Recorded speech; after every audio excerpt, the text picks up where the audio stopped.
That was where Kentucky Fried Chicken is, and Sandy Allen walks in with a whole bunch of little children behind her. And where the usually give the food, her head's way up here. And I said, how many Big J's you want? She goes, give me 10. And then she goes, children, what do you want?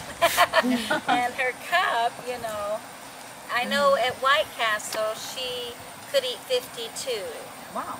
And, but she was like, she was just so, but all proportion. But her back and her legs, she, wheelchair, pretty much, well, when she worked at in the government office for Mayor Hudnett, really good secretary.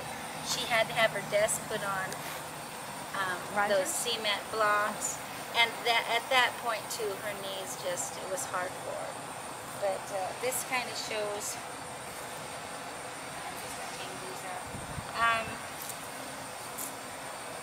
she was born at 6 pounds, 8 ounces, about 21 inches, so she wasn't, but they felt at that time the pituitary gland had been, something was wrong. Her mother gave pretty much custody to her grandmother, Emma Warfield, and Emma raised her and her brother Mike. Mike Warner was her mate, his mate. She, at 3 years old, she was like a 5th grader, her size. So you can kind of tell, and as that hormone kept going, that the tumor on the pituitary caused, she would call it stepping on the gas if she talked to the children at the schools. It just gave too much to her body. But her grandmother wouldn't let her have the operation, probably back then. Maybe she was afraid it would kill her. I don't know. I never, in fact, one of the ladies was a friend of hers and her grandmother, and she told me that she's the one that wouldn't let it. Then as she got about 19 and she saw this growth, she said, I've got to have something. So they went in on the top of the head and got most of the tumors, and then shrunk the rest with radiation. And then in Canada, from a surgeon, she had the rest of it taken. She did get in the Guinness Book of World Records in 1976, which changed her whole life. She became overnight like American Idol type thing. But her humbleness kept her, But she got to meet, Michael Jackson was one of the big ones. She said, real friendly but very shy.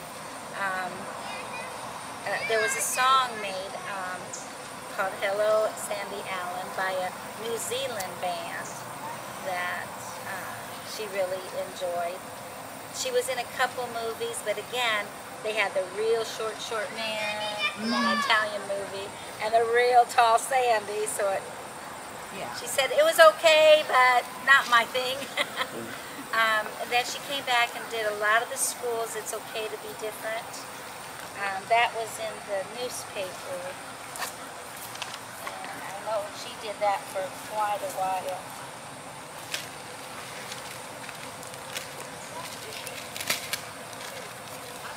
It's Okay to Be Different, and it shows all the schools and things that she went to. The children just pretty much, she would come in and just let the kids look at her. Okay, look at me. And she would kind of talk about her height before somebody would, so she goes, I'm proud of every inch of me because there's more of me. She loved to read. Harry Potter, loved it. Stephen King, loved him. And then one Halloween, I remember I took my children to her home, and she was dressed as Frankenstein. I mean, with a real broad-shouldered jacket, and those real, her hands were just, everything was in proportion. So she's proud of her shoes. NBA shoes. One of the NBA players did give her a pair. And as much as she could travel, she did. The community did give her a hand that went together, and she couldn't believe. She goes, I can't believe they got it for me. She was just so humble. And